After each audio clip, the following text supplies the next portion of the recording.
Welcome to my channel. দেখো, এখানে তিনটে সেন্টেন্স লেখা আছে। বইটি প্রকাশিত হবে, ঘরটি পরিষ্কার করা হবে, ভিডিওটি আপলোড করা হবে। মনে করো তুমি একটা দোকানে গিয়েছো, সেখানে গিয়ে একটা বই চাইলে যে আমাকে ইংলিশের 10 ইয়ার্সের কোয়েশ্চেন অ্যান্সার একটি বই দিন তো।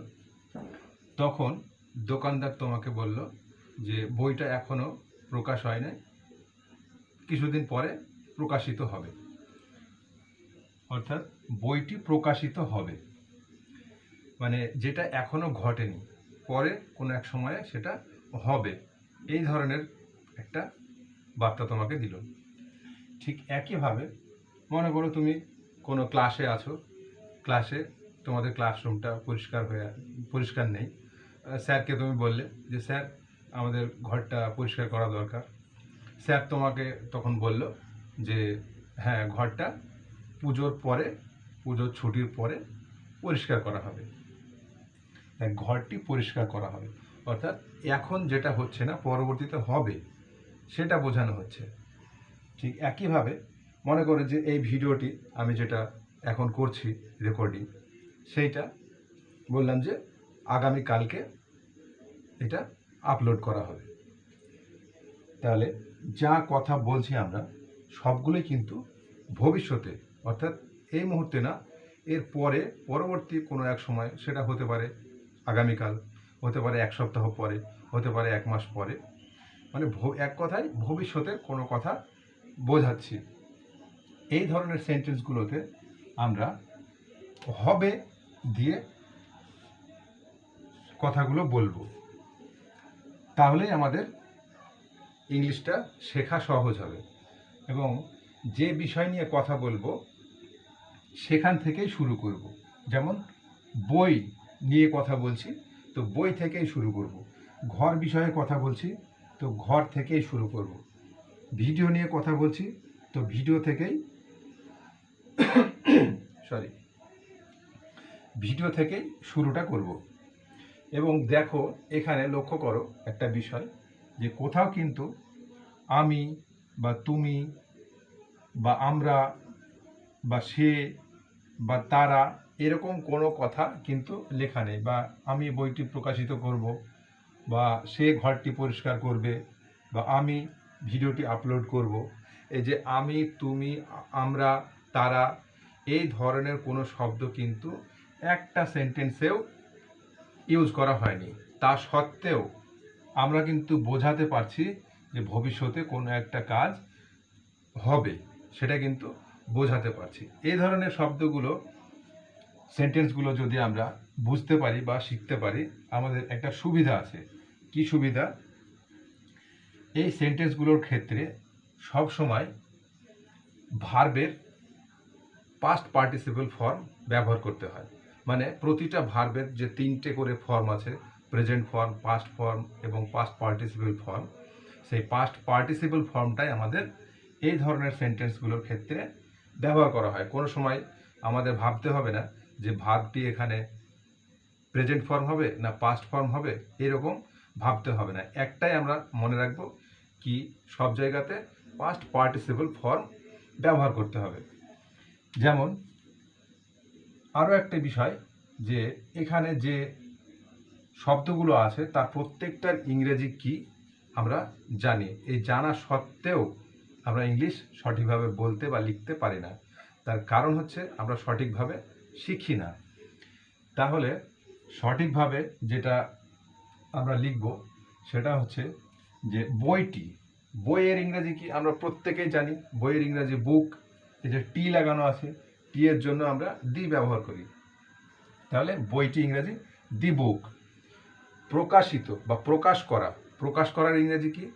প্রকাশ করার ইংরেজি হচ্ছে পাবলিশ, এবং পাস্ট ফর্ম হচ্ছে পাবলিশড ইডি যোগ করে, এবং পাস্ট পার্টিসিপল ফর্মটাও পাবলিশড ইডি যোগ করে।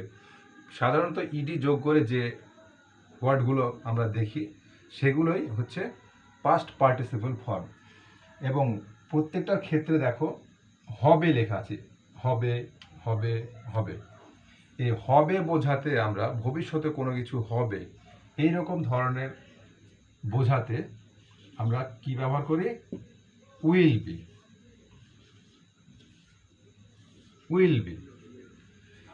তাহলে এই পুরো সেন্টেন্সটা লেখার জন্য আমরা কি লিখব?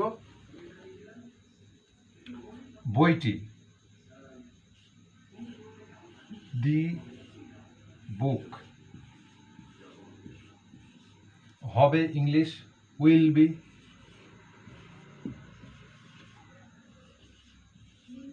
প্রকাশ করা ইংরেজি হচ্ছে পাবলিশ, তার পাস্ট পার্টিসিপল ফর্ম ইডি যোগ করে দিলেই হয়ে গেল পাবলিশড।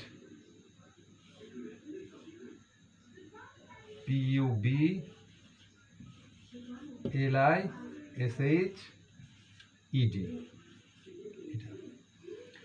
ঘরটি পরিষ্কার করা হবে, ঘর, দি রুম।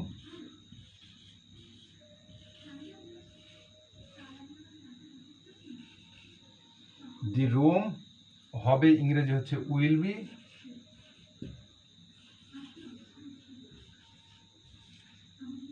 পরিষ্কারের ইংরেজি হচ্ছে ক্লিন, তার থার্ড ফর্ম বা পাস্ট পার্টিসিপল ফর্ম হচ্ছে ক্লিনড, ইডি লাগিয়ে দিতে হবে।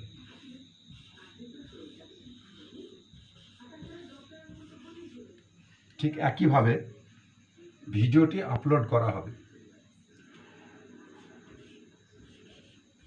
দি ভিডিও উইল বি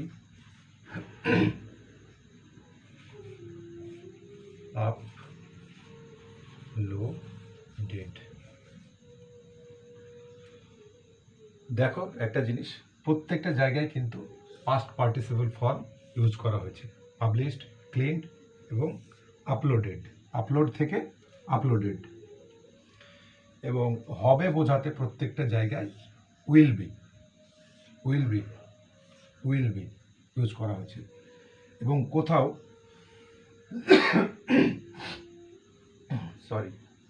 কোথাও কিন্তু I, we, you, he, she, it, they এগুলো ব্যবহার করা হয়নি। তা সত্ত্বেও আমরা কিন্তু সেন্টেন্স লিখতে পারছি বা বোঝাতে পারছি যে ভবিষ্যতে কোনো একটা কাজ হবে বা কিছু একটা করা হবে, সেটা কিন্তু এই ধরনের সেন্টেন্স দিয়ে আমরা বোঝাতে পারছি। এটাই হচ্ছে আমাদের সুবিধা, যে পাস্ট পার্টিসিপল ফর্ম ইউজ করে এই ধরনের সেন্টেন্সগুলো আমরা সহজে লিখতে পারি। এইটা যেটা হবে বলছি, সেটা এর আগের ভিডিওতে আমরা দেখেছি। হয়েছিল বোঝাতে কি ইউজ করেছিলাম? ওয়াজ অথবা ওয়্যার। এবং হয় বোঝাতে আমরা কি ব্যবহার করি? হয় বোঝাতে ইজ অথবা এম, আর এগুলো ইউজ করা হয়। তো যাই হোক, আশা করছি তোমরা ভিডিওটি বুঝতে পেরেছো। যদি বুঝতে কোনো অসুবিধা হয়ে থাকে প্রথম থেকে আরও একবার দেখো, তাহলে আশা করছি বুঝে যাবে। এর পরের ভিডিওটি আমি যেটা আপলোড করব সেটা হচ্ছে প্রেজেন্ট, পাস্ট এবং ফিউচার ইনডেফিনাইট টেন্স একসঙ্গে, যাতে তোমরা কম্পেয়ার করে দেখালে পুরো তিনটে মানে সঠিকভাবে বুঝতে পারো, তাই ওই ভিডিওটি আপলোড করা হবে। নেক্সট ভিডিওটি দেখার জন্য চ্যানেলটি তোমরা এখনই সাবস্ক্রাইব করে রাখো। আর আজকের ভিডিওটি এখানেই শেষ করছি, দেখা হবে পরবর্তীতে।